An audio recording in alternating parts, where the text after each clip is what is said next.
तेरी आवाज की जादूगरी से न जाने किस जहां में खो गया हूँ, जहां में खो गया हूँ। सुना था कि मोहम्मद रफी साहब बचपन में किसी फकीर की आवाज सुनकर खो जाया करते थे।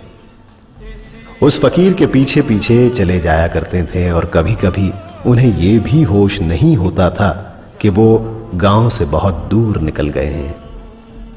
कुछ इसी तरह मैं भी इस आवाज के जादूगर की आवाज को सुनता हुआ दुबई से मुंबई खींचा चला आया, दिल में ख्वाहिश लेकर कि मुझे रफी साहब के आशियाने का दीदार करना है। यही है तमन्ना तेरे दर के सामने। और इस तरह 25 मई 2007 के रोज मैं रफी साहब के दर पर पहुंच गया।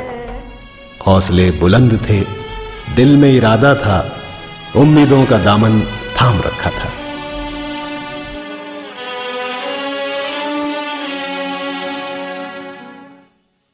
तेरे दर पे आया हूँ कुछ रफी साहब के घर आने का मकसद ये था कि मैं उनके घर के लोगों से मिलना चाहता था और हर वो चीज को महसूस करना चाहता था जिससे रफी साहब की यादें वाबस्ता है।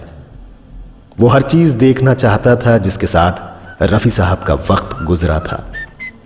ऐसे तो मैं उनके पूरे घर के कोने कोने में घूमा, लेकिन उस घर में एक कमरा ऐसा था जहां दाखिल होते ही जो मैंने देखा तो मेरे होश उड़ गए।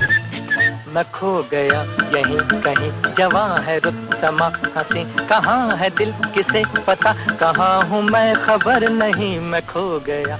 इस कमरे में दाखिल होते ही बेसाख्ता मेरे कानों में आवाज गूंज रही थी, तुम मुझे यूं भुला न पाओगे, हाँ तुम मुझे यूं। मैं आगे बढ़ा और देखता हूं इस पूरे कमरे में रफी साहब के अवार्ड्स और ट्रॉफीज रखी हुई है। कहीं ग्रामोफोन रिकॉर्ड्स हैं तो टेबल पर तानपुरा है, और हां वो फोन जो उनका पर्सनल फोन हुआ करता था। ये रफी साहब का पर्सनल रिकॉर्ड प्लेयर है जिस पर अक्सर शाम को वो गजलें सुना करते थे। बात कही नहीं जाती, दिल की बात कही नहीं जाती। इस कमरे का मुआयना करते हुए कई बार यह एहसास हुआ कि मोहम्मद रफी साहब यहीं कहीं मौजूद है, बस दिखाई नहीं देते थे। आस है दोस्त तू कहीं आस पास है दोस्त। मैं गैबी तौर पर उनकी आवाज भी सुन रहा था जो मुझसे ही नहीं और भी कई सारे उनके चाहने वालों से कुछ कहना चाहती थी। आवाज सुनो